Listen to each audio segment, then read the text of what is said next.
لو ابنك اتصل بيك بعد ما دفنته ب3 أيام هترد؟ في مدينة مراكش المغربية سنة 2005 حصل حادث على الطريق الدائري.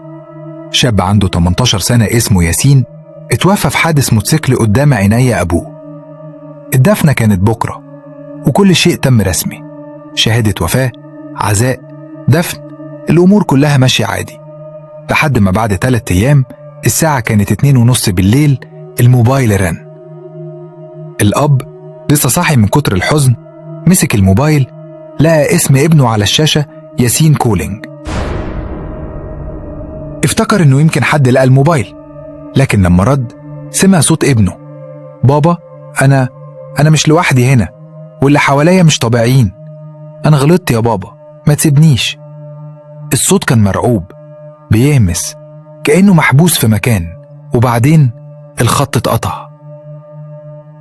الأب جاله نيار وطلب كشف المكالمات.